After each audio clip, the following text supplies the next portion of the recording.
This ain't no regular podcast. This is Westchester Talks. What's up, everybody? Y'all now tuned into Westchester Talks. This is episode 17. I'm your host, PJ. Today, of course, I got my brothers with me. My brother Fred to my left, my brother Lex to my left. And first and foremost, I want to give a shout out to our sponsors. Shout out to the private shop for always allowing us to come to the spot and do our thing. If you need any clothing, any sneakers, anything of the sort, y'all know where to pop out to in the shop.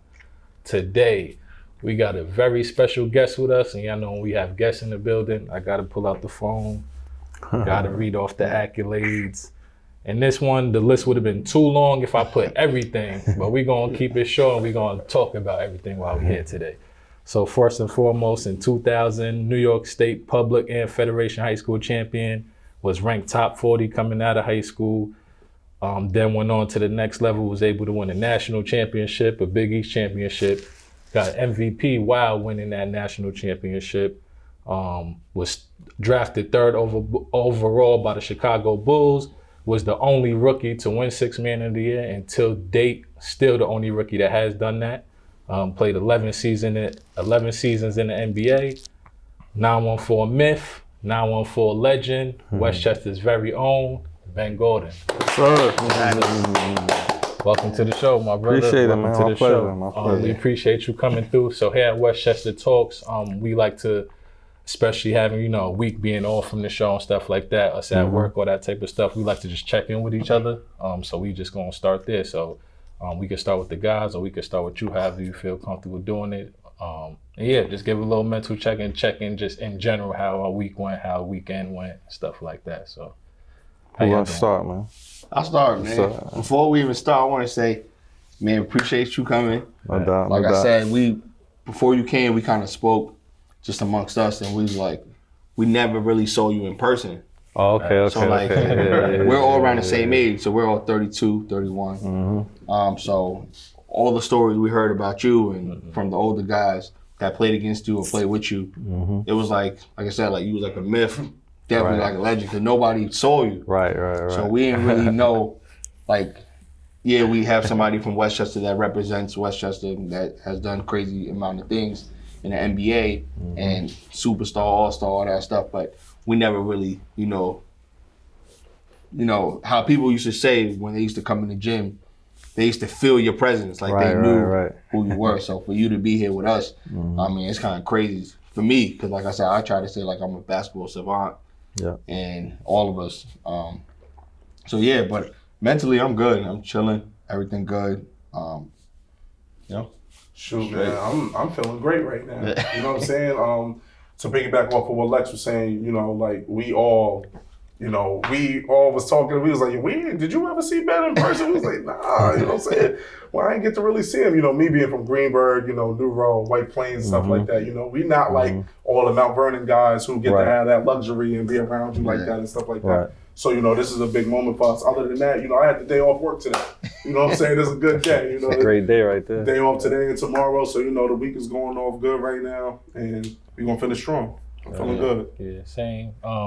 Like they just said, it's definitely a surreal moment for all of us, especially me being from New Rochelle. Y'all rivals right down the road. Hearing all the stories, all that stuff, it's definitely a pleasure to finally get to sit. And like we were saying before the camera started rolling, it's been in the works for a little bit, just going back and forth, just trying to get the scheduling. But definitely glad to have you.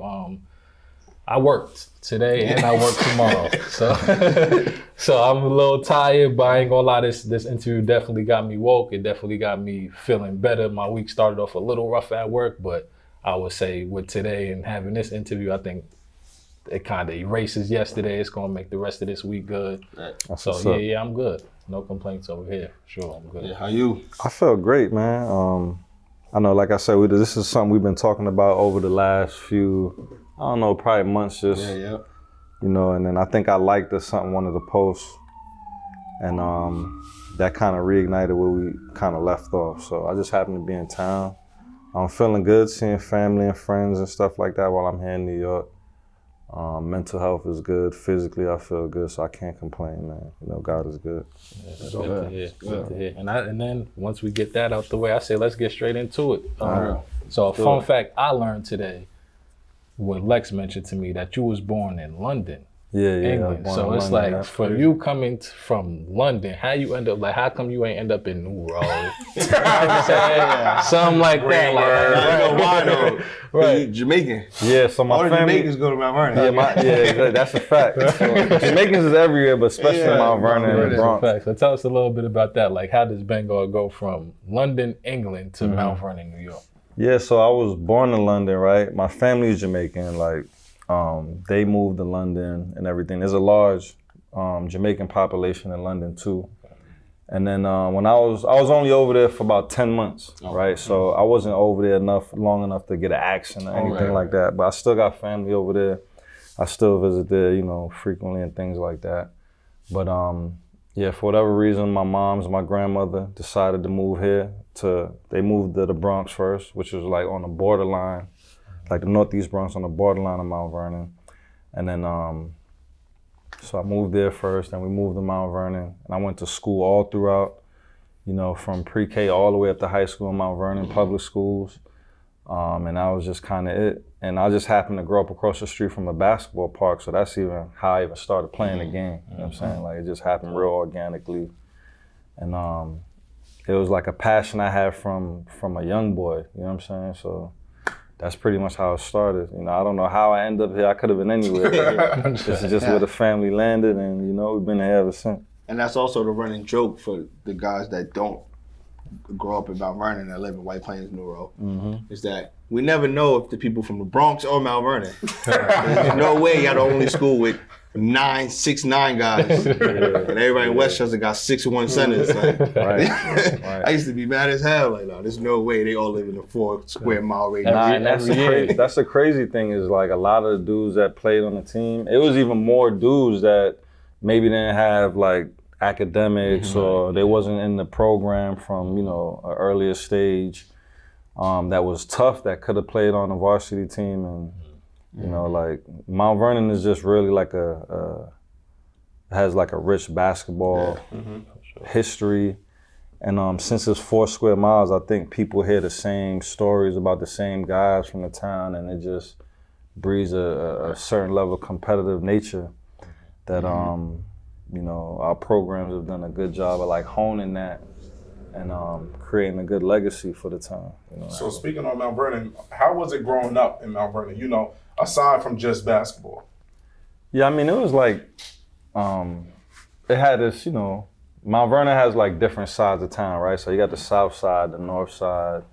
On the north side, it's a little bit, I would say upper middle class people. And then on the south side, you got like the projects, and then you still have residential areas and like middle class, working class people. But it's like any other hood or any other neighborhood. It has its good and its bad, But for the most part, there's, churches on every block, basketball courts around every corners.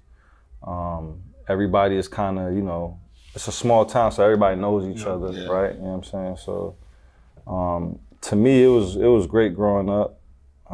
Like I said, I grew up across the street from a basketball park. I learned the game from a lot of guys just playing outside, like a lot of older cats. I think it's not the same anymore, like just basketball, people playing outside and kind of... Everybody went to the gym. Yeah, everybody's in the gym now, so like, that's how I learned, and then I got training and stuff like later on, but a lot of the things I picked up was just from observing. Before I was even able to get on the court and hoop, I was one of them shorties that I would just come to the park and then just watch, right? I didn't say much, I was always just very observant, and I learned a lot from just peeping game and seeing like what I wanted to do, and my competitive nature just grew from there, So you say you grew up across the street from a park. Do you have any siblings? I got so I live with my, I don't know if you was finished your question. No, I was saying, did you have any siblings that like you go across the street with, like older brother, sister that kind of brought you to the park to hoop? So So I have my sister. I got my older sister and my older cousin. They live with me, but so yeah, like they would come with me to the park sometimes and monitor me like when I was a shorty. Yeah. And then after a while, it was just... But teaching the game was just you learning? Yeah, it was just me playing for fun, just learning, watching dudes there. We had a game we call City, so it'd be like, it'll be all. It's kind of like 21, but it's the first of 32. I don't know if y'all play that. Okay, yeah. No, Yeah, we called that city when we was younger, so I played a lot of that. So that just got me used to playing in the crowd, like playing with multiple defenders on me and things like that.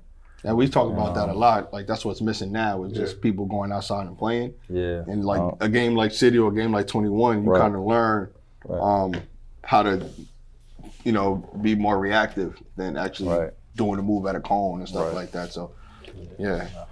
And to piggyback off Lexa, like he asked about any siblings, how was like the family dynamic for you growing up? Like was mom and dad around, just mom? Like how was, cause I know for us, it was a lot of like mom, a lot for us. Later down the line, I think, we tapped in with like our pops and stuff. Me, I had my stepfather came around. Yeah, my pops all the time. So how was it like for you as far as like the family dynamic when it came to? So for me, it was my mom, my grandmother, my aunts. I had 2 aunts, and then it was my sister and my older cousin. All under the same roof? Yeah, all under the same roof. So it was a household pretty much ran by, women, right? Yeah. But they were all hardworking, all God-fearing, all disciplinarians at different times, right? So for me, growing up as a young man, I had like, I didn't really have to do much because, all the cooking, cleaning, everything is done. Born the same way. But then me and like my older cousin, we would have to, my sister, we had to go shovel snow. Right? Do the rake, rake the leaves and all that, take the trash out. I had to feed the cats and all that, like just regular stuff, you know what I'm saying? So for me, that was normal growing up, you know what I'm saying? And my dad was in my life, but he lived overseas, right? So I would talk to him and I would go visit him in the summers and stuff like that, but I didn't grow up with him predominantly. So a lot of the guys that I played basketball in the park with, the people at my church, like as far as father figures or just like male role models, it was like dudes that I played ball with outside, the people that worked in my church, teachers and people that worked at the Boys and Girls Clubs and things of that nature. So, they say it takes a village to raise a child. So as long as you kind of like have good people around that's gonna direct you, I think even if your family is not like a complete nuclear family, whatever, you can still be good. Like, you know what I'm saying? Did you play any other sports growing up, or was strictly basketball from the jump? I play everything recreationally, but basketball is the only thing I ever played like on the team. On the team. You know what I'm saying? But like coming up, I was one of them kids that was just, be running and doing backflips and all that. I was always like athletic, always outside, you know what I'm saying? Like playing tag, doing everything, football, baseball, whatever. Yeah. And then, but like basketball was like, I knew that was my thing from the jump. You know so at what age, right? At what age, because everyone, not at your level, right? Because just from the stories we hear, but at what age did you think you were like, or did you feel like you was above, better than the rest of your peers? So I think because I started playing basketball like in the park and probably like in like gym class and stuff like that, I don't remember what age I started playing because like I said, there was nobody there really documenting what was going on. It was just like a passion, right? So I always remember being like one of the best kids in my elementary school, right? Because I was always playing against dudes at the park and then like, like playing with kids my age. But I want to say around like maybe like 4th, 5th grade is where I kind of like knew like, okay, like I could hoop, like, you know what I'm saying? Like, I'm nice, but I didn't know. And Johnny in math class can't fuck with me. Yeah, exactly. Like, you know what I'm saying? And I was always competitive, you know what I'm saying? Like, I always had like a competitive streak. So I would say, probably like 5th grade, 6th grade is definitely when I knew like, oh, nah, I'm nice. Like, niggas can't fuck with me. I was already kind of thinking like that, and I was already competitive, so, yeah. Yeah, no, that's fine. So I think from there, so when did you start playing? Because like our year, Mount Vernon was Jabari. So Jabari Hines was like our class. That's who like was getting like all the Mount Vernon love those years. And he, I think, if I'm not mistaken, been playing varsity since like 7th grade. Yeah. 7th or 8th. So when he played varsity early. Yeah, or super early. So when did you when did you start playing for the high school specifically? So I played as a freshman. I played varsity as a freshman. I didn't really play a lot because they still had like seniors and upperclassmen that I may have been like talent-wise, I probably could have played more, but it was like, you know, I was kind of learning the ropes from them and stuff like that. And then like my sophomore year, I think I started starting, and then, you know, like I was getting good and things like that. And then like junior, senior year was, you know, those are the years. My junior year really is like when I just kind of, went through the roof. Is it true you didn't do AAU? I played 2 years of like Riverside, but that was just like in the summer, right? So the thing about me, I was always like one of them kids that just kind of like follow his gut and just was like intuitive, you know? So I played like a couple years, and this was the time they had like O. Cook and like Mike Boynton. They were a year ahead of me, but they were like on the, I guess like the A team, you know what I'm saying? So Riverside, they kind of had us on like maybe like a couple like A, B team. I was probably on the B team, but we was traveling, like playing in good tournaments and stuff like that. But I was just kind of like, damn, yo, I feel like I'm not playing on a top team.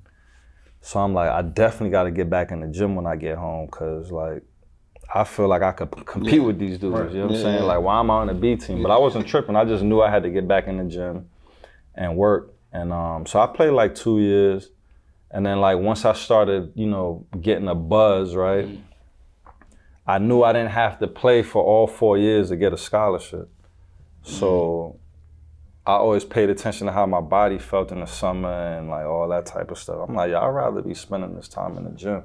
Like just crafting, cause like, you know, I'm trying to master my craft, you know, and I'm trying to win. So, yeah, once I did that, I, you know, and got enough or whatever I felt I needed from it, I was just cool off of it. I was cool with it. So basically, right, besides actually, you know, you spoke about how each year, you know, you upped it a notch. Besides basketball, what was Mount Vernon High School like socially? Like, what was your social life like? So first of all, you had to come to school with a good fit on, or you was gonna get roasted at lunch. You know what I'm saying? So it was cool, man. Like a lot of the kids I went to Mount Vernon High School with were also kids I went to elementary school with, middle school with. So we really had a tight bond. You know, I had met the high school coach and the high school team like when I was in 6th grade. So I kind of like knew all the players on the team. And then coming in, it was fun, man. It was just like being around, you know, the kids you went to elementary school with, and now you're seeing like kids from other parts of town. So you still got your it was like a little bit cliquish at first, you know, but then everybody kind of branched out and, you know, started to meet new people and, you know, have different crowds at their home. But it was fun, man. When did you feel the stardom? Like, did you ever feel like, yeah, I know I'm the man, and you started either getting treated different or knowing like how people viewed you? Like I said, I got stories from people from my neighborhood, like Tory Thomas. Like he said when you used to be around, they used to feel like, Ben's in the gym, or they're going to watch Ben play, or like just around the area, it was like everybody knew who you were. Everybody wanted to go watch you play. Right. So when did you feel that? Because I think only 2 people that know what that feel like is you and this man right here. Yeah, I would say when I started noticing that, honestly, since I started playing basketball, I always stood out. So like in my middle school, it was like, yo, he the best in the middle school. Yeah. Then when I went to 7th grade, that 7th grade was actually the first time I played on the basketball team. We had a team called St. Ursula that was like a CYO league. And we would play like Don Bosco and like all these teams in Westchester. So I was the best player on that team. When I got to high school, I played on varsity as a freshman. So I kind of like, you know, had a little bit of buzz, but it didn't really start until like probably towards like the middle of like my sophomore year when I really started being like, oh, okay, like I could be decent. And like my junior year,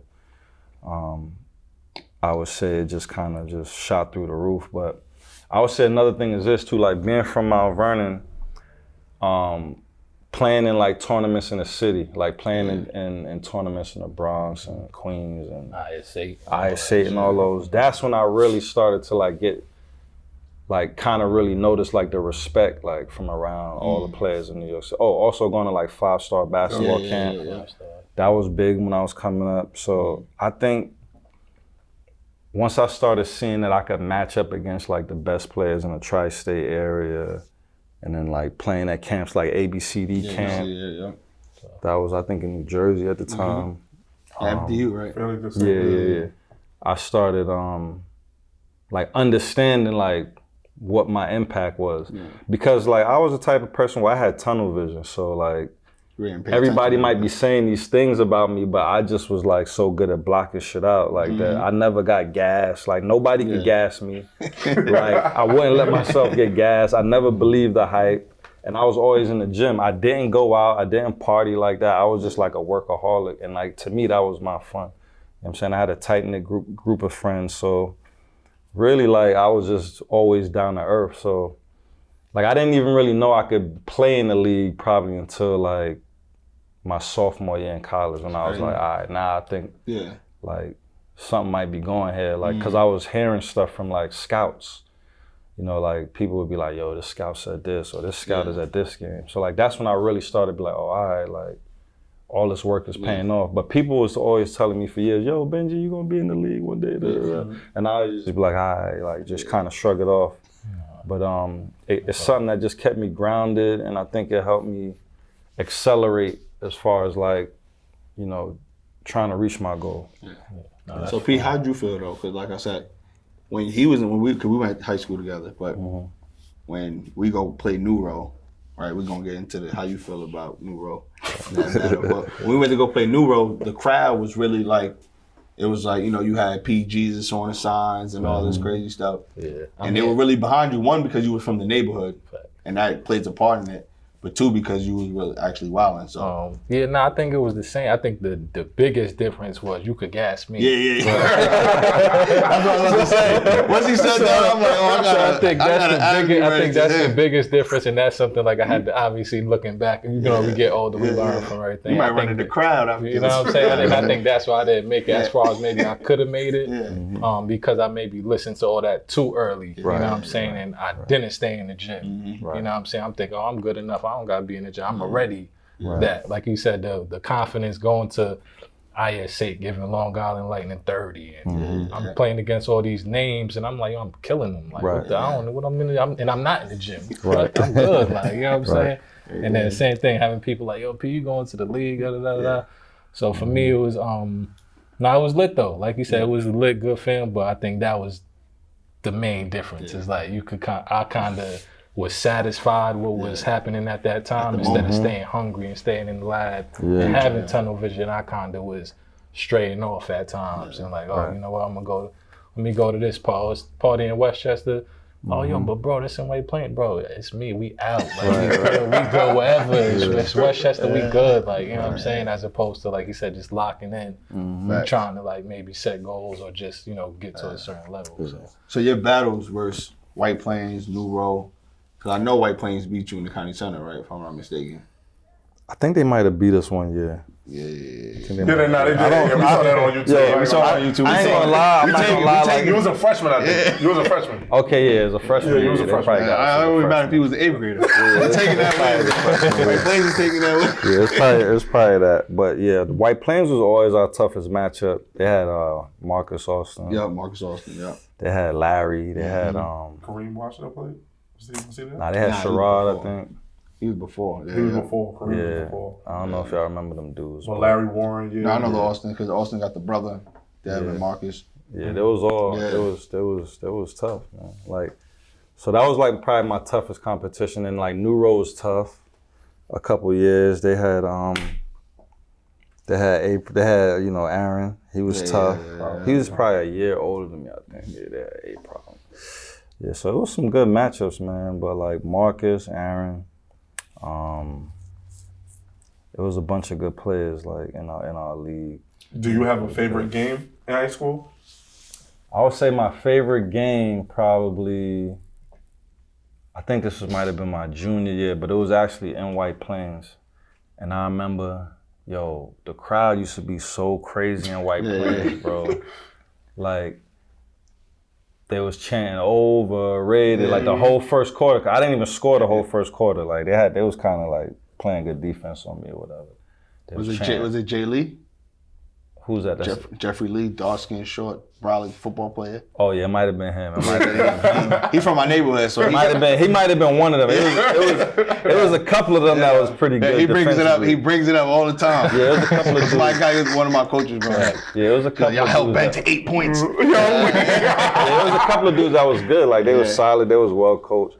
But like this game, right? This was probably one of my favorite games. I remember I ain't scored the whole first quarter, and then something had happened. I got like elbowed under my eye somewhere, right? And I had to get like stitches. Oh, you still got the mark yeah, right there?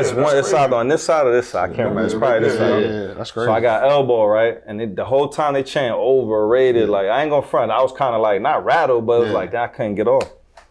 So they hit me in my shit. My shit was swollen. They put the vasodilation on it.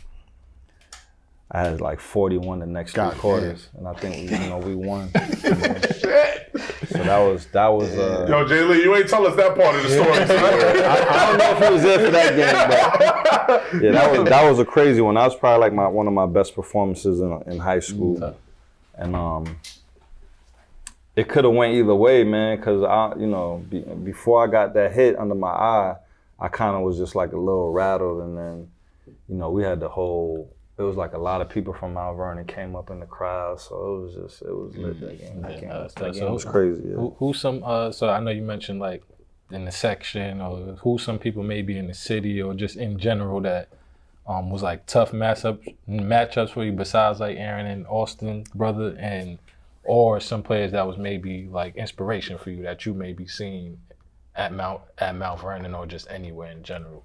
All right, so before I got to Mount Vernon High School, I always heard about like Elton Brand. Mm-hmm. That name and so he was, too. He was like he have was. to help us out, get him on here. Yeah. Oh, okay.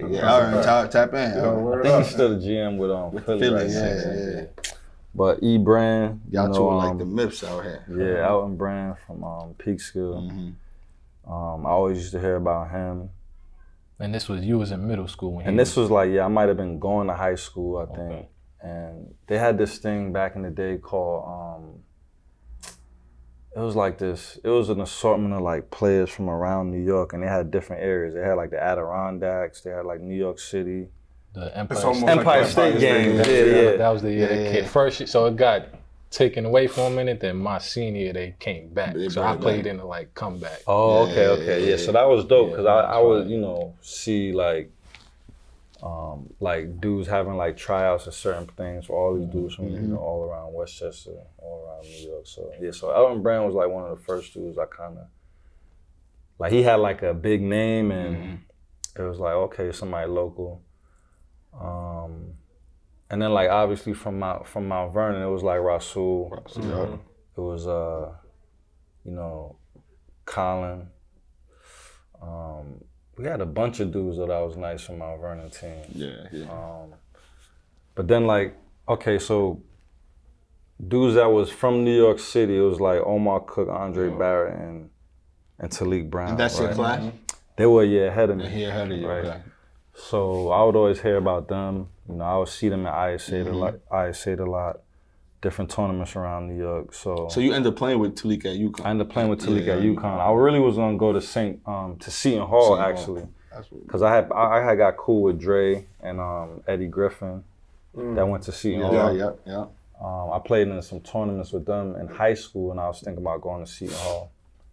But then when Eddie left, I was kind of like, damn, Eddie left after his freshman year.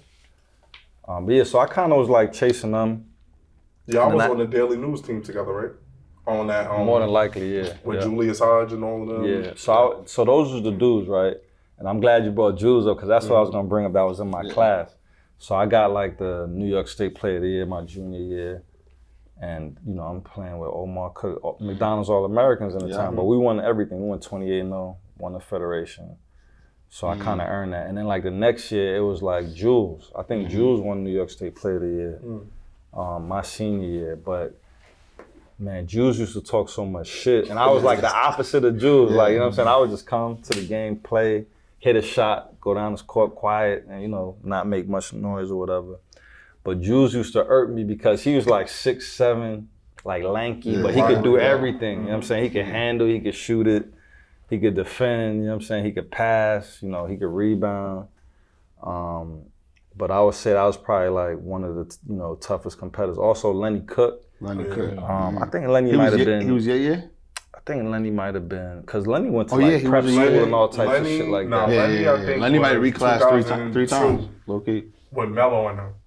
He's that year. Okay. Aged out 2002. But like I would play against Lenny sometimes in like ISA and stuff like that. But like those are some dudes that was like really talented, you know what I'm saying, that came through New York. And so like what do you remember, what was the first school to ever reach out to you? College-wise?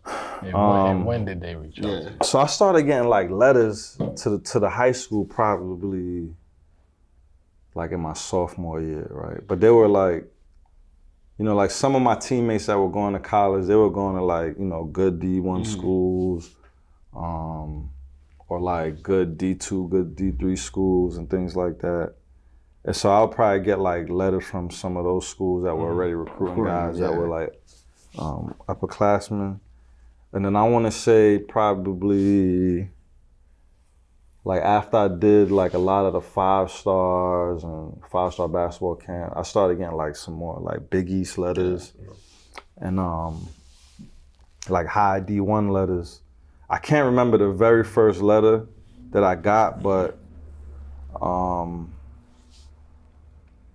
always wanted to kind of like go to Duke in high school because it was like, you know, like I seen them winning all the time. Yeah, definitely. They had that allure, right?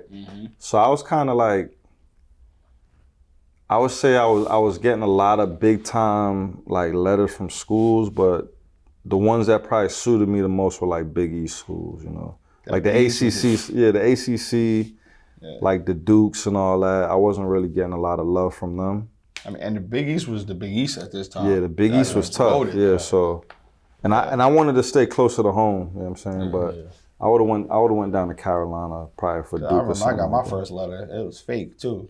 Oh, where? One of those interest joints. Yeah. That shit ain't say nothing in it. The shit's where they want you to come to the team. You want to pay? You know what I'm saying? One of those. Nah.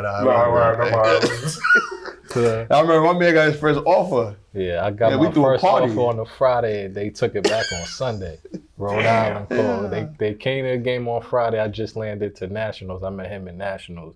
I was supposed to fly down with this is why I said you could gas me. Right. So I was supposed to go down with the Chos because I was playing with the Chos that whole summer. Okay.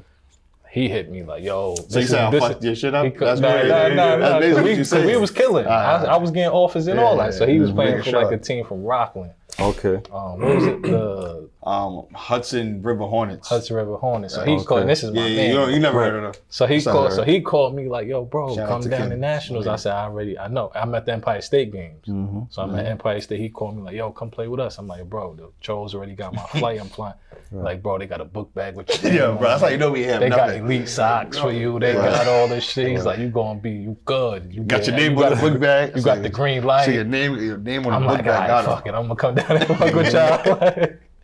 So I go down there and rock with Dub bit. Long story short, we was hooping though. We made it to the main court and all that. We was hooping, but I got the call. Rhode Island seen me play a game. They called me on Friday, offered me whatever. Then they came to a game, I think Saturday. Lazy, not playing OD. We winning by just so then they call me Sunday like, hey man, we don't think it's gonna be a good fit. So that's how that went. But we gonna get to the college level. But you mentioned 5-star 2 times. I went to 5-star camp as well. What was your experience like at 5-star? Because I ain't gonna lie, they was bugging in 5-star when I was there. Like the basketball part was the best, but when we're not hooping, like not doing drip, like them little sheds and all that cabinets, they was in there rolling. They was bugging. Yeah, 5-star stealing shit, all types of shit. 5-star was like that, bro. It was crazy. That was my first like time going away from home to a camp and being with, you know, other kids from all around. So it was funny experiences, man. Like, but that camp was hella strict. So it's like in the midst of all that, everybody bugging, like people not wanting to go to sleep at night, stand up. You got 3 minutes to shower. Yeah, you got, you know, I think it was Garfinkel. Was Garfinkel there? Yeah, everybody up. They had that in the morning on the loudspeaker. So it was And then you they get had cold, you had to run in the middle of the night. And I probably lost like 15 pounds, bro, being there because it was hella hot every day. Every day. The food was like, from what I remember, it was trash. You had to bring a fan. Yeah, bro. Like, oh man. Remember, I met some dude. It's the first time I see a 7-footer. He's sleeping on a top bunk. Right? That's crazy. He's so, here, your big man is 6'1". He at the top bunk. He put his hand in my face, like, yo, let me get a snack. I was like, he's from Michigan. I'm like, yo, get your hand out of here, man. Yo, he didn't even turn over nothing. He was just like, yo, let me get a snack. His hand's so long, that shit right in my face. I'm like, yo, come on, man. Yeah, that's how our shit was. Y'all remember Siddiqui Johnson? He went to Arizona, so he and our shit, I guess, I'm not gonna tell, but somehow his money went missing. This nigga come in, he's 6'11", he come in there. Start grabbing people's bags, just start looking through people's bags. Like, I grabbed my shit, like, yo, we gonna have to shake. Like, I don't care. But by that time, he already looked, I guess, through enough bags where he knew nobody on our side took it. So he just like, man, y'all bugging out. I'm gonna catch who took my shit. And then we had to go do drills and all that. So he couldn't look no more. So, I just had to ask that. In high school, all right, was your nickname Air Gordon? Was that what they was calling you? They. I don't remember people calling me Air Gordon in high school. They just called you Benji for the most part?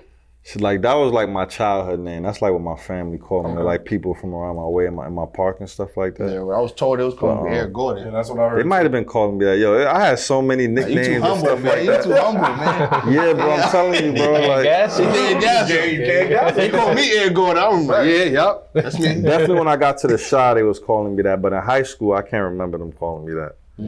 Well, when you was in high school, man, I want to ask you this. Did they have a play for you called 4? Or some shit like that? It was something where basically you just got the ball, you sized the defender up, and you just shot it. You know what I mean? Like, that's what I heard. It's from one of your teammates. I definitely had a play like that where I could ISO every time. But the most memorable play I had in high school, and every single game started off like with that. The start off with a lob, bro. Like right out the gate. That's what you said, me hot. Yeah, right out the gate. We know it's coming, it's still doing. And it worked every time, bro. You know what I'm saying? Because we was just, I don't know, man. Yeah, my first time seeing that was, I was probably a freshman or 8th grade. Went to go watch White Plains versus Mount Vernon County Center. This shit, it's my like introduction to watching this shit rocking. I'm talking about this shit is you know how the County Center get. Yeah. They did the lob the first play. Man, you couldn't even, people almost fell over. The shit started shaking so much. People, you know, the County Center jerk is mad low. Yeah. People almost fell over. I'm like, nah, man. And then I get to high school and they do the same fucking play. I'm like, what kind of shit is this? Did y'all, Mount Vernon is infamous for their press. Y'all used to press a lot? Yeah, we pressed like every time, bro. We pressed the whole game. A lot of games I wouldn't even play in like the fourth quarter because we would get such a crazy lead. Sometimes I had to come out like in the third quarter. I used to be tight, but I mean, we just constantly put pressure on people, like fast breaking. We knew what we wanted to get down what we wanted from each player every time. We played hard for each other, and it was hella fun, bro. Going right into UConn. How was that? Because that's at the time you were part of it, but UConn rocking. Facts. Yeah, UConn was rocking. And not to cut you off, what was because like you said, you was about to go to Seton Hall. So what was the final decision? Was it like a conversation with Coach Calhoun? Like, what was the final straw for you to be like, you know what, I'm gonna go to UConn? So I would say like Seton Hall, like at the time it was Coach Tommy Amaker was there. And he did a real good job, him and Fred Hill, they did a real good job like recruiting and stuff like that. And they were with me like the whole process. And I think they started like so early off in the process that I think by the time where the ending was coming up, I kind of had maybe got a little bit fatigued with, with everything.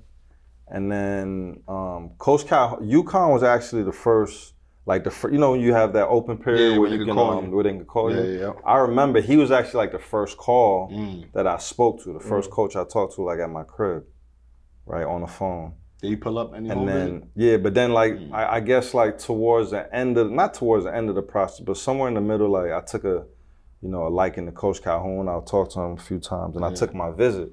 This was the only visit I took, like aside from visiting from I think going up on Seton Hall's campus. I took one visit to UConn, and I went at a time when there wasn't a lot of kids on campus. Like Coach took me around the campus. They had like a dairy farm. Where he's like showing me cows and Cause shit. it's an agricultural school. Yeah. They got like a little portion like that, right? Then we went and got like I think like a milkshake or something, or ice cream, whatever. And a milkshake after seeing the cows is crazy. Yeah, you know what I'm saying? So we went through the gym, you know, he showed me the banner and everything. And it was just real simple, bro, but I just like really believed like what he was talking about. Cause he rocked with you heavy. Yeah, he rocked with me heavy. Yeah, you could tell like on the visit though, he was mad nice and all that, but I later found out how he really was. Like once I got up there. It's funny because last year one of our players, one of my players played at MSG, played at Arkansas versus Michigan. And we went out to dinner before we went to go watch this game. Yeah. And it's funny because Calhoun was doing like a speaking engagement at a restaurant right across the street from MSG. Okay. And he brings you up. Okay, yeah, that's my. And he's talking about you, like how like your relationship is with him, and how much like just the stories. If I can remember the stories you were saying, but he went on like a 25-minute spill on you. Dope. So that was like, it's crazy to hear that. That's my guy, man. I still talk to Coach Calhoun and keep in touch with him. Like, he was a real one. You know what I'm saying? Like a lot of coaches, you know, pro, high school, like they're not as in tune with people after the playing days are done. You know, like Coach would call my moms, you know, all types of stuff, stay in contact with me, you know, and so he was a GOAT, man. So how was your first day at UConn? Practice? Bro, so our first practice at UConn was crazy, man. Like we didn't even get like regular practice gear. So they made us practice. This was like a tradition, I guess. They would make us practice in the field house, and we start off with like 20 laps or something like that. You just running around a big ass field house like 20 times. You got on like army grays, like everybody, and it'd be like probably like I don't know. It must have had been like a 5-hour practice, bro. 3.5, 4 hour practice. But the first hour and change was over there just doing straight conditioning, and then we came over to the gym. Then we clap it up. We get our regular practice gear. You know, and then we start. But that college was probably like one of the hardest things I did in my life. You know what I'm saying? Like I didn't realize how competitive it was, and to like stay at the top of my game. You know what I mean? Like I had to be really committed. So it was a great experience. Like it was a culture shock. Like coming from Mount Vernon High School was like predominantly black. Going to UConn, it was like only the athletes were really, you know, like the football players, the basketball players. Everybody else was, you know, like white or you know, Oriental or you know whatever. So it was a culture shock for me, but it allowed me to really like lock in and just kind of grow as a person and as a player. You know. So how was that? Okay, because you know basically everyone knows you from UConn from winning the national championship. What was the Big East like? You know, the Big East tournament and then rolling that momentum into the national tournament. Yeah, so the Big East tournament was super tough. Like, I would say when I was in the Big East, our toughest rival was probably like Pitt, right? And Pitt reminded me of like how White Plains was, like play smart, super physical, like they're not gonna beat themselves. Like you had to beat them, you know what I'm saying? So, but the Big East tournament was gritty, you know what I'm saying? Like it wasn't the same Big East that they have now, you know. Hold on. Rashad, you hear that? Where Rashad at? Rashad, relax. Yeah. He ain't saying nothing about no Greenberg. Yo, all right, relax. Hamilton, Newrow, Peekskill. He ain't say none of that. So all that other Westchester talk, we got it. But we heard it from him. That's my personal experience. Yeah, your personal experience. I definitely had some battles with Newrow, with a lot of different schools, but. Nah, we ain't gotta be political. All right, we get back to the Pitt and UConn. So the Big East tournament, like that definitely prepared me, every year for the NCAA tournament. Because Pitt was tough. It was tough. It was real tough. They had tough guards. They was well coached.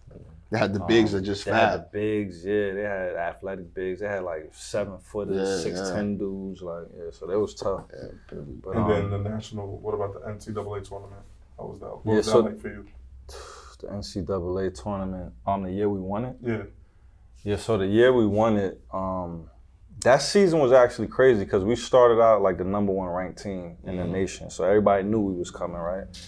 And then towards the end of the season, I think Emeka got hurt. Emeka Okafor.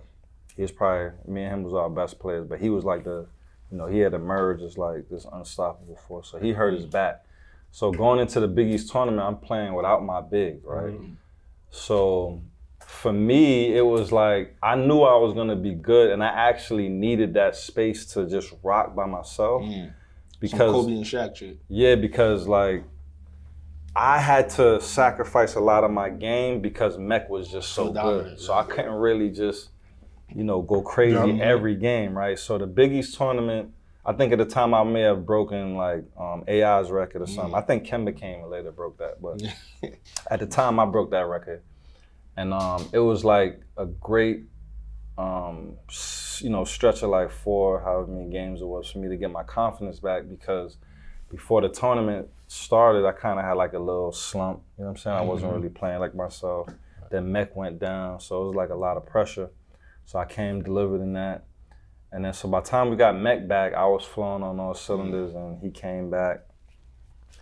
And it was a breeze like the first few games, because we had like, a bye and everything going in. So who was your toughest individual opponent in college? I would say the toughest player, bro. One of the toughest was Rashad McCants. He wasn't in our league, but we played North Carolina a couple times, and they always beat us, bro. Until like my junior year, I think we beat him my junior year. But like Rashad McCants, I was amazed by how strong he was. They said he was like one of the best scorers ever. Like, I was amazed by like how physically strong he was. Like, you know what I'm saying? I'm like, he's probably like 6'4", maybe 6'3", 6'4". But like the dude was just like, and I was a strong player, but he was like a different type of. Gotta check his birth certificate. He might have reclassed like but twice. He was tough, and I'm glad you saying that too, because I be watching Gil's Arena. And he be talking so crazy. And I never really seen him play. We young. But everybody says they be like, nice. Nah, he talking shit. But he was nice. like that. He was dead nice. He be saying that. It's the hat that be throwing people in the Ray crowd. Felton was tough. It was a lot of good players, bro. Sean, he was tough. Like, it was a lot of good players that we went up against. In the Big East, we played against Melo, like Melo's freshman year, the year that he won it. Right, he was tough. We beat them. You was there. Yeah, we beat them every time just because we kind of knew like Syracuse's zone so well. But then they went on to like win the chip that year. How was it playing in the Carrier Dome? Honestly, I didn't like playing in there because it was like so much space, Spaced like the depth perception, right? It That's like what they do now with the national championship game.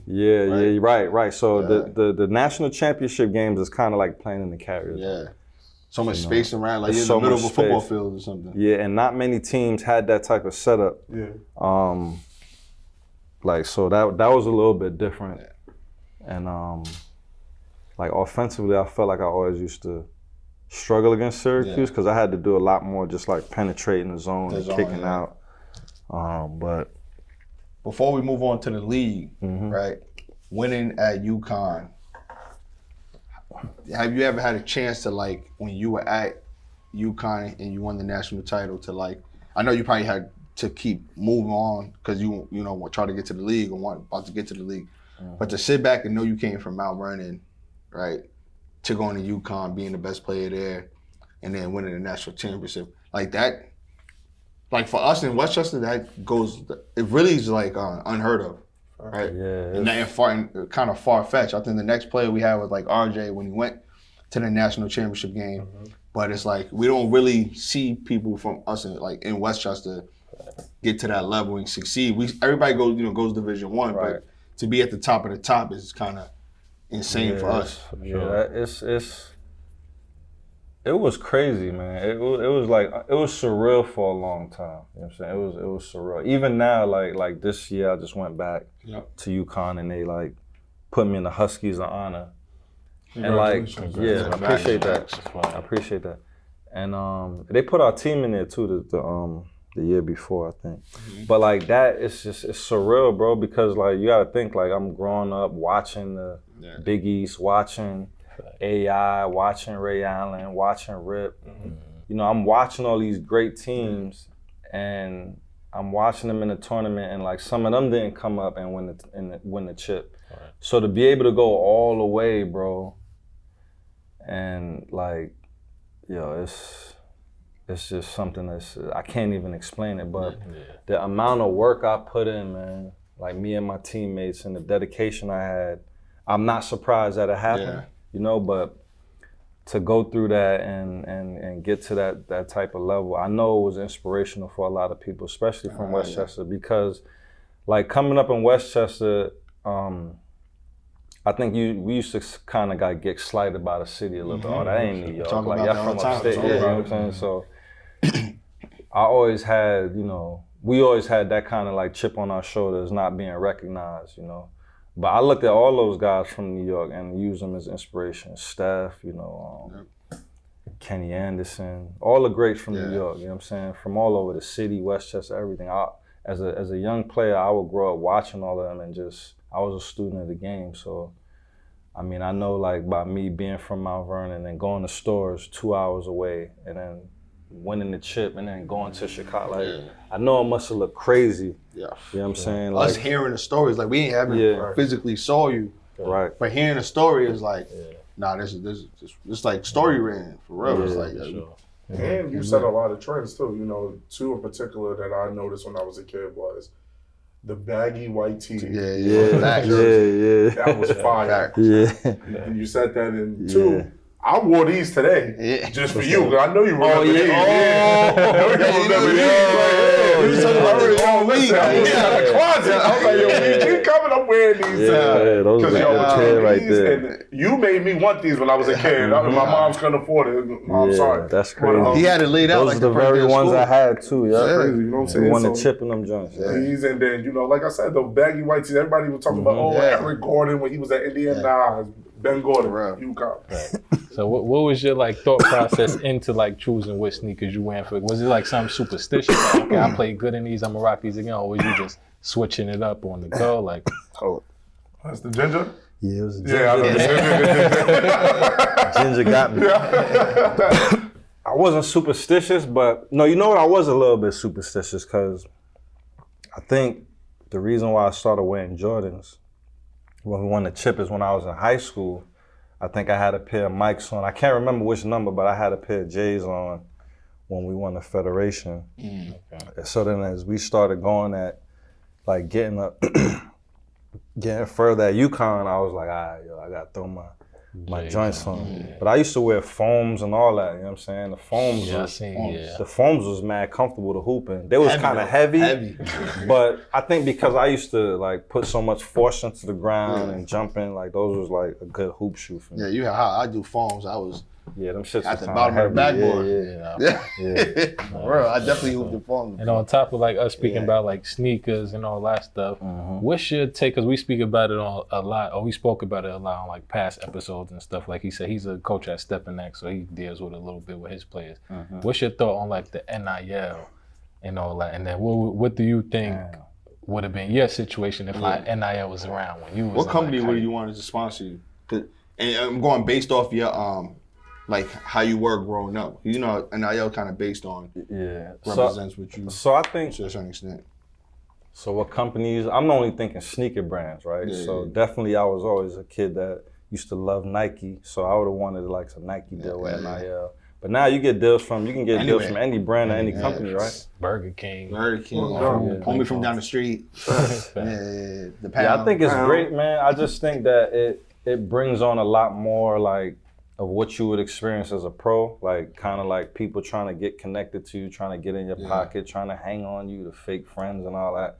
So what I would like to see with the NIL, like I'm all for people getting paid and compensated and stuff like that, but I would like to see it go like the money going to like a trust or something like that, so that the kids can't really get to it right away.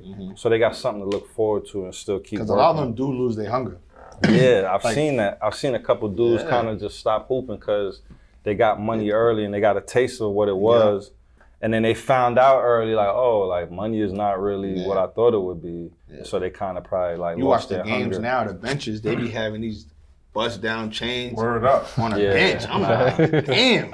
In high school? No, College. They be on the time when they don't play, when they on don't injury play. reserve. Yeah, it's too Got crazy. the Cuban links on. You know what I'm saying? What Looking they- what crazy. they- I think I would have ran it up though. Like I think I would have. I definitely ran it up would. with Yeah, NIL? yeah. Because NIL UConn is went big crazy. with support too, so Yeah. that brand of just UConn benefits the players a lot too. Yeah. I mean, it's probably what's it called when time runs out of like when you do a crime and all that statute of statute of limitations. limitations. I mean, was you getting NIL before? Nah, yeah, that's the thing, bro. Like people used to tease me about that all the time. You know they slipped you a little.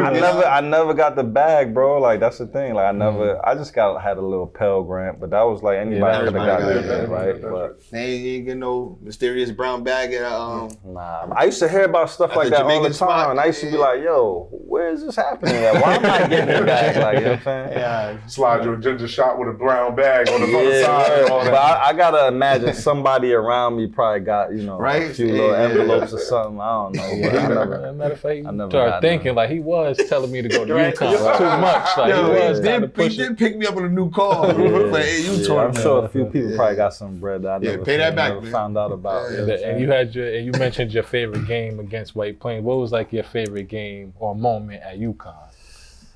Like what's one of the moments you like can't forget and you never gonna forget? It could be basketball. It don't have to be basketball. It could just be. I would, you know what? Every time that we played in the Big East tournament, that was special for me because, like, growing up, you know, in Mount Vernon, watching the Big East tournament, and then actually being able to perform there in front of your friends and family, and then they started calling me Madison Square Garden. Yeah. So, That's like my tough. freshman year, I had like a big shot against Villanova. At that time, we had like Karan Butler on the team, and I came off the bench and I made like a big play, made a big shot.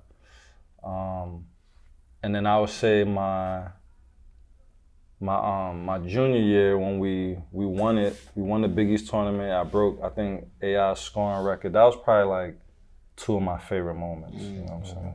So. All right, we're going right to the league, to number third pick, right? Yeah. Right after your teammate. Yeah, Coming from Mount Vernon, New York. crazy. How was that? How was the draft day? Were you back home in Mount Vernon before you stayed out in the you number 3 pick? You So- probably, Yeah, in the city. So yeah, I was in the green room. Yeah, so preparing for the draft, I was staying in Manhattan. So I was like still close to my family, but I was training in the city every day, and with my trainer and my agents and stuff like that. That process was great because like that was the first time I locked in and had like a real pro trainer. You know what I'm saying? Like, so that was something that I enjoyed, and I really just worked real closely with him because like coming out of UConn, I think I was projected to go between like 7 and 12, right? But then when I started working out, teams started looking like, nah, wait a minute, like we gotta. yeah. I was having workouts, and it's still people to this day, bro. Like if I go to like an NBA combine, and I'm just like watching the talent, because they got the NBA combine in Chicago. It's still people today that be like, yo, I was in the gym when you worked out for that's in the team. That was the best workout I ever seen. That's like 20-something years ago. Yeah. So I think, man, like that process was just great because, I put all that work in leading up, and then this was like the moment I had been waiting for. Yeah. So I literally put everything I had into that process, and that's why I think I jumped so high. Draft day was great. I had all my friends and family. We're going to pull your suit up. How was your suit? We're going to pull it up. Oh, I had a decent suit. Nah, It was a big alright. joint. Like now when I look at it, Bron joint? nah, it's not no bron joint. But I had like a gray and pink gray with the pink pinstripes with a pink shirt Jamaican in underneath. you with the I had the pink shirt with the nice tie. But it wasn't super crazy like LeBron and nothing. It was decent for that time, 2004. Yeah, it was a decent joint. Well, Bron was the year before you. Yeah. Yeah, Bron was 'cause Bron 2003. joint was that- But Bron from the Midwest, so it was like, Yeah, that different swag. My Yeah, college coach it's like Tux used little- to be at his ankles. yeah, bro, they got the big like Come on, you're embarrassing us. super crazy. Yeah. So Yeah. let's talk about your rookie year.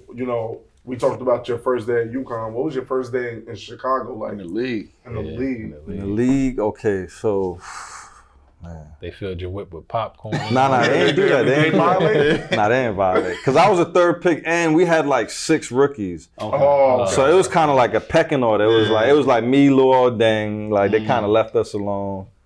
We had Chris Duhan. So we kind of had some other rookies that had to do, a lot of the duties and stuff. We did regular stuff like go get donuts, but we had so many rookies, we were alternated. Like, you know what I'm saying? That's the difference. I'm the third pick. I ain't getting no donuts. Yeah, I wasn't really doing that for real. And then we ain't really, we ain't really have no vets that was. PJ doing that. No. Yeah, we didn't really have no like vets that was trying to violate or nothing too crazy. So like whatever they asked us to do, they respected us and treated us well. You know what I mean? They would pay you for stuff, but it was just basic stuff. What was your welcome to the NBA moment in the league? Bro, my first 3 games, I don't even think I scored, and I was a third pick. So it was like. Damn. I'm coming in as a national champion, the third pick. So I have this hype surrounding me. So like the first few games, I didn't even score, and I was starting, and it's like they're like, we think we might have to bring him off the bench or something. We got to figure out like how to utilize him. And the first 9 games, we went 0-9, bro.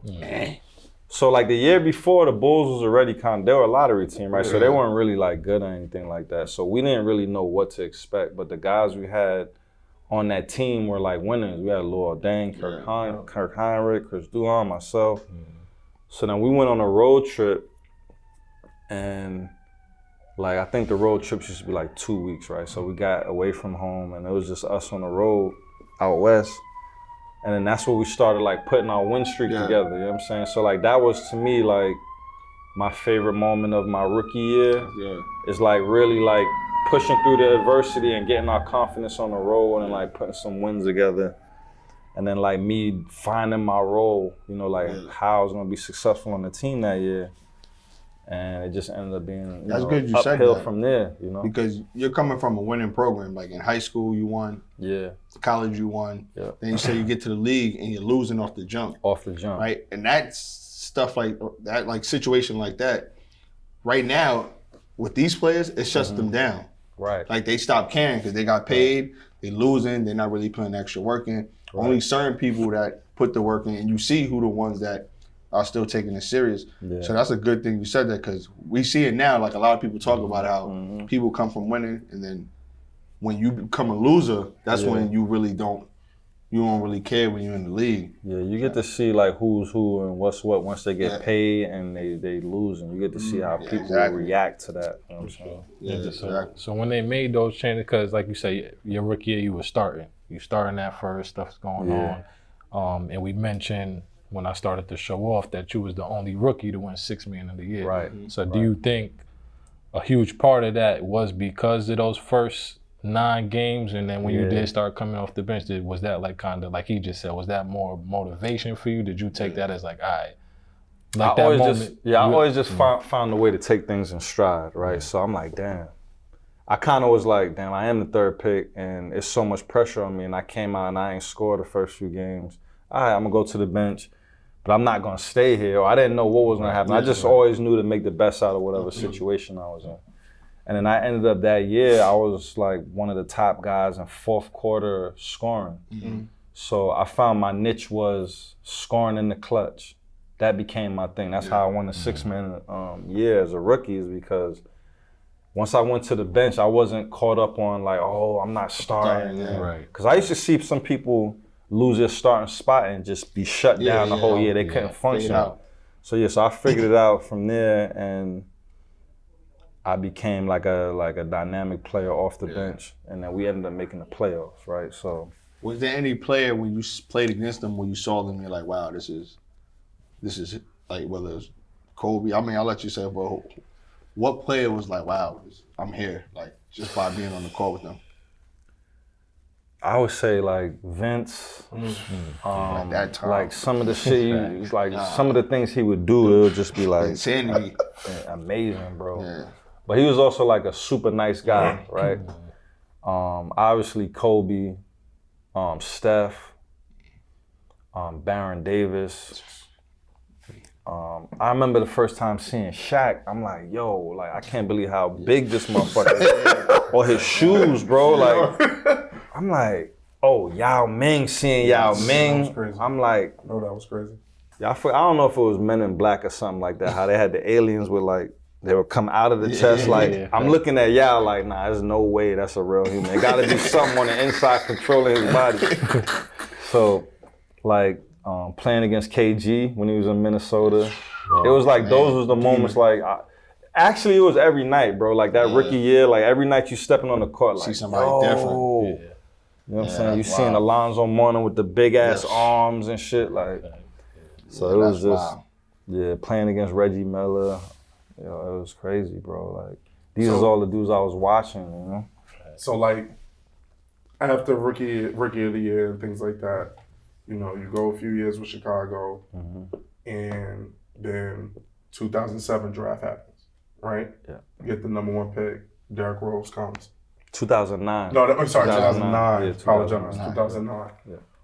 You know, we wanted to ask you who your favorite teammates were, and you can answer this within the process. Okay. Who were your favorite teammates in Chicago, and what was it like playing side by side with Derrick Rose? 'Cause I remember that Boston series for sure when you was going crazy. Yeah. So my favorite teammates of you know my favorite Chicago Bulls teammates, Luol Deng, I came in with him.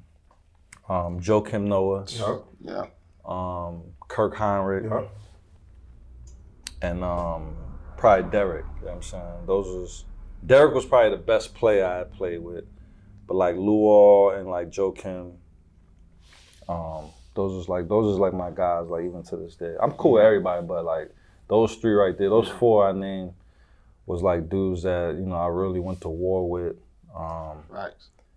And, you know, we like brothers, bro, because we went through so many hard times and had so many hard practices and so many hard-fought wins. Was Tibbs your coach? No, I played for Scott Skiles. Scott Skiles, yeah. Tibbs came after.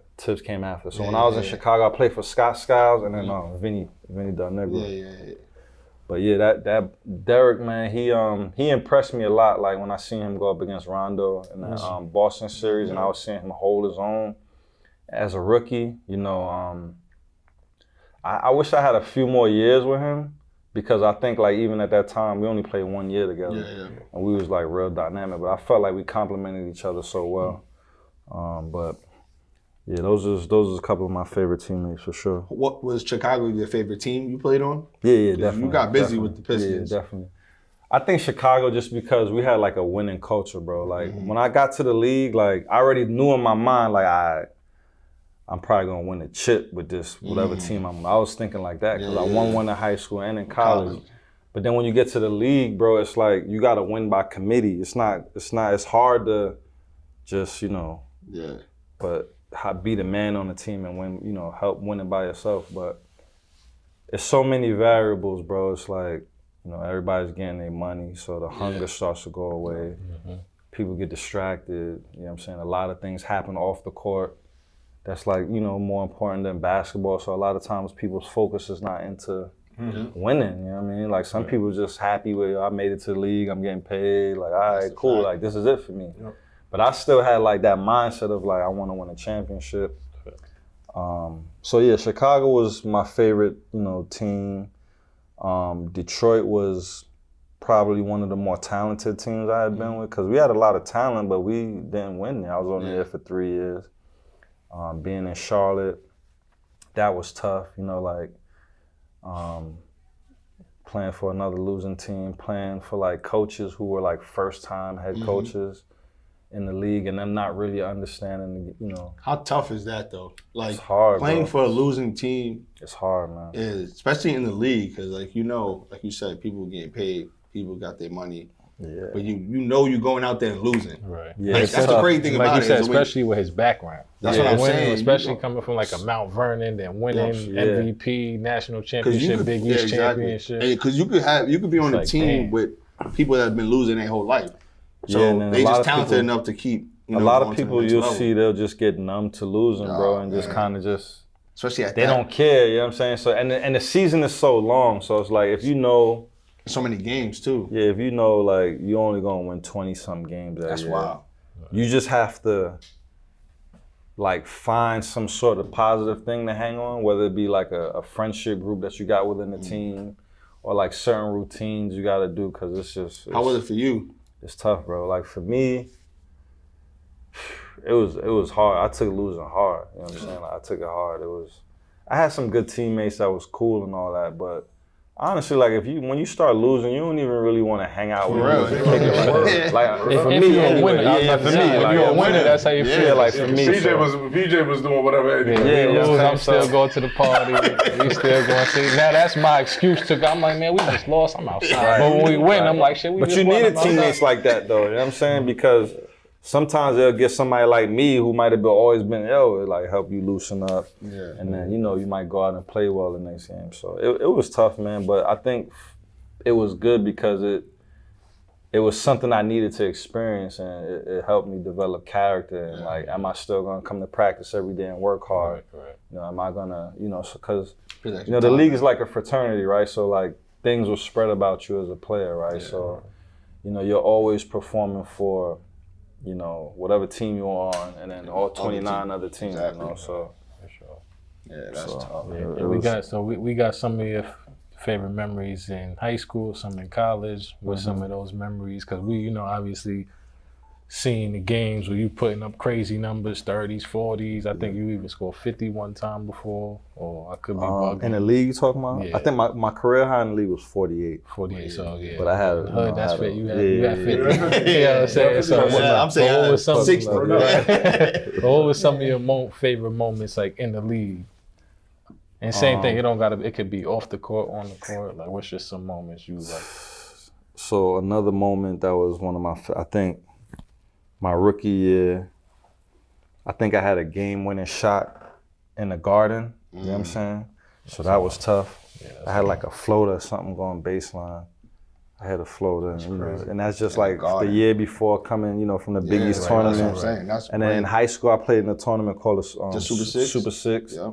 So like any moment like that I had in the Garden, those was always big. So that the crib. Yeah, we used to be hating on y'all because y'all had the real deals, right? The real Nike deals. Right. We had a deal where you had to buy one get one free. Right. Come on, man. Look in the East Bay. How we supposed to win? Look in the East Bay book. Pick what shoes y'all want. Pick what you want. Coach asking us for 140 each. It was crazy. That's crazy. Mount Vernon was the first school when the elite socks dropped. Mount Vernon was the first team we seen. And we used to rotate them socks. Y'all socks. Wow. PJ would have some. That's crazy. I'll take some from him. And Barry probably gave me a pair. And then Mace, rest in peace, Big Mace, but I played with Anthony Mason's son. So he played with me. So he had all the socks and gear and shit too. Yeah, we used to be hating. We used to be like, look, they had the tight jerseys. Facts. Oh, we had the baggy. They did that in like 2010. They had the tight joints before anybody even had them. I remember like pennies that time, one time. I'm like, come on, we might play. That's crazy. But we used to have the nice joints too, but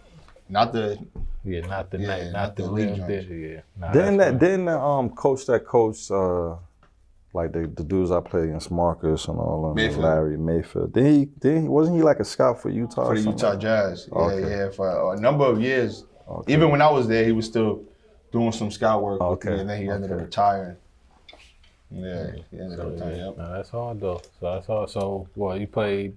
If we did the right fact check, 11 years. Yeah, 11 joints. 11 years. But how was it like towards those like year 9, 10, 11? Did you was it year 11 where you like it's over, or was like you kind of preparing years before that to? So once I left Chicago, bro, everything was more of like an adjustment and just really finding out what the league is really about. You know what I'm saying? So I would say like the last 2 years were the hardest. Coming up in my contract year and no, let me see. The last couple years in Charlotte was tough. Coming up on a contract year, and I didn't really play like that much my last year, and they had younger players. So I just wasn't in the plan, you know what I'm saying? So that was tough, like going a whole year. I'm completely healthy. Yeah. But it's just like, we got these dudes drafting, so we trying to get them ready. That was tough. I had to learn from that. And then I got another deal in Orlando. It was like a 2-year deal, but the second year was a team option.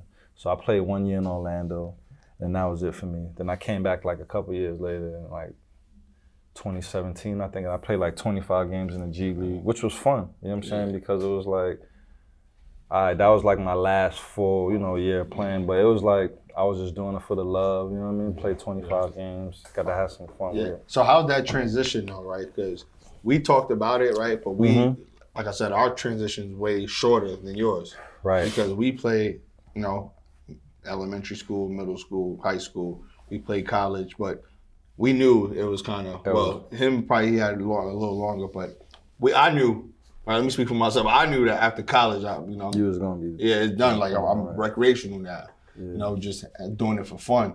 Right. But when you play in the league, you play, 11 years, but you've been playing since the age of 6, 7. Right. Then it kind of all stops. It stops abruptly, so that's hard, you know what I'm saying? How was that for you? Because I know that was tough for me when you're not waking up and going to practice. Like, you're looking forward to something. So that was a good question you asked me. Like, my last few years was really hard. Like, you know what I'm saying? And I think, obviously, like, over my career, and my life, I've had, mental health issues, right? But really what it was is just things coming to an end, things happening in your career that you don't, like, I didn't know when my career was going to end. I thought I was going to play at least 15 years, right? I thought I was going to win a championship, right? So you kind of have, in order to be successful, you have to have like these delusions of grandeur, right? So really what was happening, I don't even think I was having no real mental health issues. I think the things that enabled me to get to such a high level, like the way that my mind frame worked, it was like kind of like not crumbling, but it was like reality was setting in. So you have to deal with certain things that you've kind of created in your mind that's helped you be successful. Now certain things are happening where you don't know how to function without things going exactly the way they're going, the way that you picture it. Like I used to have dry erase boards with all my goals. I was very goal oriented, right? So I think a lot of things that happened where some of my goals, they weren't as attainable as I thought they were going to be. So that was difficult, but I think it was just a blessing, like I left the league with no injuries or anything like that. I didn't blow all my money. Like you hear a lot of people sometimes going broke and stuff, crazy stuff like that. I was able to take care of my family, still able to live a good life. Yeah, so. We definitely wanted to hear that because, like I said, we spoke about it probably like our first or second episode. Yeah. How we felt. Like when we knew. It's depressing, bro. Yeah, because it's depressing. Because all right? And like I said, we ain't make it to the highest levels, but the passion is still there. Like just because people don't make it to the highest level, don't mean they got the same passion. So we spoke about how, like I know we spoke about how just like you hit that space where it's like, damn, what's next? Like all I know is, and obviously college saves people because you go to college, you play, but it's like those years when you're from 22 to 27. Right, you're like, damn, is this what life's about? Did y'all get depressed? Absolutely. I was sick. Yeah. Absolutely. But, like, for me, especially when I was in college, like P said, you could gas him and all of that. Right. I had one vice. That was the chicks. Those females. Right. Even something as shallow as that. Like, you go from a space where when you're a hooper, the girls like you. It's a different level. Right. But then when that's done, then I was like a little bit of that status gets drawn away. So for me, even on something with that, it's like, damn, like it don't hit the same no more. When you come home, that same what up? It's like kind of dry. Like, what up, bro? You back around again? Yeah, like damn, you still here? It all hits different. So we go into a dark space. It's like something that all as a kid. Yeah. It's something that you don't even know no more. It's like it's totally. And it's funny because that's what you see now with kids even at a younger age. Because, even kids that, live right down the street from here, like the young kids, all they do is play basketball from 5, 6, all the way on. So even when they stop playing in high school, right, for whatever reason, they get involved to the wrong things or whatever, they don't even know what they're doing because they don't have that discipline, they don't have that structure, they don't got something to look forward to. So I know when we talked about it the first time, it's like, obviously we're not at the NBA, but like it hits everyone because everyone has to pivot, right? Everyone has to look. Sure. So everyone's like going through the same thing. You just don't see it as much because they'll be like, and you didn't make it to the league. Why you knew you wasn't going nowhere? But it's like, and people don't want to talk about those times. Exactly. You know what I'm saying? So the first time we spoke about it was probably how I told them the first time I was really even voicing how I felt in those times. Right. Especially you hear how you was saying like people got calling me P Jesus in high school. Right. They telling me from you going to the league, like you gonna be good. So when I left college, I did like the semi-pro thing. I was talking to a few people overseas, but then once I realized it was over, it really probably took for this podcast for me to find like another purpose. Yeah. You know what I'm saying? So now it's like, that's why I'm so excited coming here like Mondays and Tuesdays to shoot episode. Now it's something that you can still be passionate about. Exactly. I could still game plan. Like if I was thinking of scouting reports, we can figure out topics, do research on our guests, have conversations with people like yourself. We had like Earn Your Leisure, a couple other people that's like was successful at what they did, and just kind of school us and just, now this is our way of like giving back as well. You know That's what I mean? important. So on that topic, like what's next for you? Like what's next with Ben Gordon? What can we expect for you? How you know what's going on? I think right now, man, I'm just like in dad mode. Like I got 3 boys. My oldest son, he plays basketball. So for me, I think just being in a good headspace, bro. Like and being able to be there, rebound for my son, you know, go to his games, do things with him. Just be a positive impact to people, bro. Like I think like a lot of times that's one thing I had to realize too. I'm like, yo, Ben, you really did everything you wanted to do. So now everything else is extra. I think like my peace of mind and just being healthy is like the most important thing to me. So like that's my job now. It's just being the best version of myself and really like taking this time to reflect on things because I have the luxury to. You know, and then like, I think just gradually getting into something that is good for my soul. And like right now, that's like me being in the gym with my child, rebounding for him, sharing shit with him, like, you know, doing things like this because it'll be able to reach like, you know, more people, you know. I think like, I don't know, man. Like I'm just kind of just going wherever, you know, the flow takes me.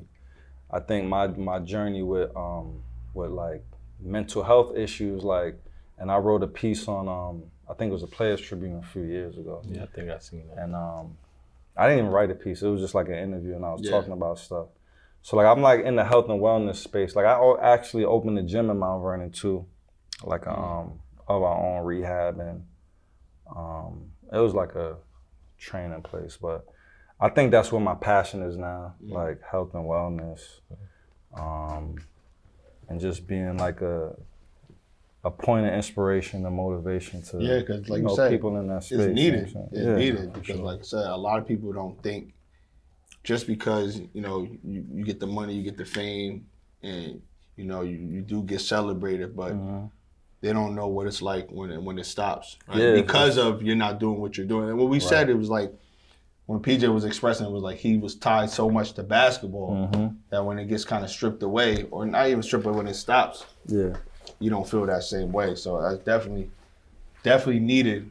And like I said, and a lot of people go through it, right? From the lower levels to the highest levels, and nobody really gets to.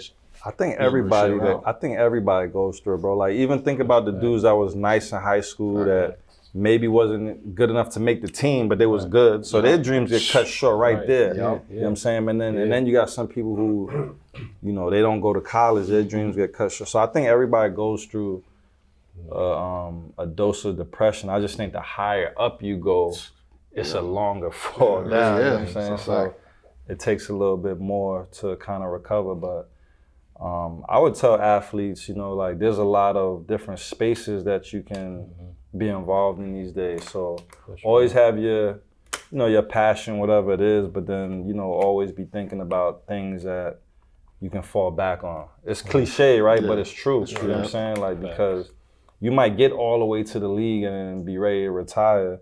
And then like, you know, like me, like right now, I'm not, you know, particularly doing anything in particular, but like my son is my priority, my family is my priority, my mental health is my priority, you know, but, and there'll be other things that'll pop up along the time, you know, at some point, but I'm not pressed for any of that right now because I understand that like if I'm not being the best version of myself, you know, at all times, then none of that stuff even matters, you know what I'm saying? So I would tell that next generation, you know, whatever your passion is, lock in on that, but always be thinking about, you know, what else you could do. Absolutely. And that's big. And that's big, I think, especially because coming from you, like we spoke about that too. I think that was one of the advice when we did our advice. I think I said that too. Like, even if your main thing is a sport, basketball, football, whatever, look at other traits, like get into media. Especially nowadays, like you said, there's way more outlets nowadays where you could be a athlete and still kind of balance something else. Yeah, so many things people you can allow do you to now. do that. So,